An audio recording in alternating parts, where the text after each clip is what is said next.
ஆனா I know the power of God's word. கர்த்தருடைய வார்த்தை சமயத்துக்கேற்ற ஒரு வார்த்தை. ஆமென். சமயத்துக்கேற்ற வார்த்தை. கடந்த வாரம் ஒரு ஒரு நபர் வந்து ஒரு ரொம்ப மோசமான ஒரு கேவலமான ஒரு வீடியோவை நம்ம சர்ச்சை பத்தி போட்டார். அதை பார்த்துட்டு உண்மையா சொல்றேன், அது வந்து நீங்க இந்த வசனம் பெறாம நீங்க பார்த்திருந்தீங்கன்னா உண்மையாவே அது ரொம்ப நம்மளை சோர்வுற பண்ணிருக்கும்.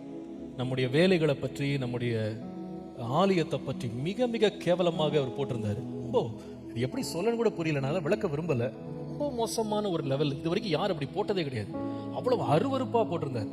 அவ்வளவு அருவருப்பா, அப்பாவை ரொம்ப அருவருப்பா காமிச்சு, சபை விசுவாசிகளை அருவருப்பா காமிச்சு ரொம்ப மன வேதனை உண்டாக்குனாரு. உண்மையா சொல்றேன், இந்த வார்த்தையை கர்த்தர் அந்த காட்சி எனக்கு காண்பிக்கும்படி அனுப்பப்பட்ட பொழுது அதுக்கு முன்னாலே கர்த்தர் அந்த வார்த்தையை எனக்கு கொடுத்துட்டாரு. உண்மையா சொல்ல, அதை பார்த்துட்டு எனக்கு கொஞ்சம் கூட மனசுல ஒரு பதட்டமே இல்லை, ஒரு பயமே இல்லை, ஒரு கலக்கமே இல்லை. அதை உண்மையா நான் உணர்ந்தேன். கர்த்தருடைய வார்த்தை தான் எனக்கு அந்த இருதயத்துல எண்ணங்கள்ல ஒரு சமாதானத்தை தந்தது.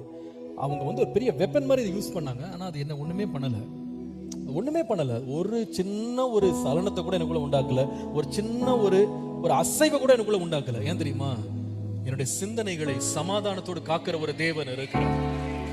நான் உங்களுக்கு சொல்றேன், ஒருவேளை நீங்க ஒரு பெரிய புயல்ல நீங்க போயிட்டு இருக்கலாம், ஒரு பெரிய பிரச்சனைக்குள்ள போயிட்டு இருக்கலாம், பயங்கரமான சூழ்ச்சிக்குள்ள நீங்க போயிட்டு, யாராவது ஒருத்தர் உங்களுக்கு பயங்கரமா சூழ்ச்சி பண்ணிருப்பாங்க. அந்த பிரச்சனைலாம் நீங்க மாட்டிட்டு இருக்கீங்க. ஏன் கவலைப்படாதீங்க. அந்த சிந்தனையை மாத்திரம் நீங்க சமாதானத்தை இழந்துடாதீங்க. கர்த்தர்ட்ட சொல்லுங்க, ஆண்டவரே என் சிந்தனை உம்முடைய கரத்தில் ஒப்பு கொடுக்கிறேன். உம்முடைய சமாதானத்தினால என் சிந்தனை நிரப்பட்டும் ஆண்டவரே. உம்முடைய சமாதானத்தை சிந்தனையில தாரும். எத்தனை பேர் வாஞ்சிக்கிறீங்க இந்த காலையில? ஏன் அந்த சமாதானம் என் சிந்தனை நிரப்பும் தெரியுமா? 3 சத்தியங்களை நீங்க விசுவாசிக்கணும், அறிக்கை பண்ணணும், அதை நீங்க முழுவதுமா உங்க வாழ்க்கையில நீங்க ஏற்றுக்கொள்ளணும். என் தேவன் எல்லாவற்றையும் முடிய பண்ணுவா. என் தேவன் எல்லாவற்றையும் முடிய பண்ணுவா. கரங்களை உயர்த்தி சொல்லுங்க, அறிக்கை பண்ணுங்க. என் தேவன் எல்லாவற்றையும் முடிய பண்ணுவா. இரண்டாவது, என் தேவன் எல்லாவற்றையும் மாற்றுவா. சொல்லுங்க, என் தேவன் எல்லாவற்றையும் மாற்றுவா. தன்மைகளை மாற்றுவா, சூழ்நிலைகளை மாற்றுவா, மனிதர்களை மாற்றுவா. ஓ ரபல ரப சந்தல ரபதுல பௌரியா. மூன்றாவது, என் தேவன் எல்லாவற்றையும் அமைதிப்படுத்துவார்.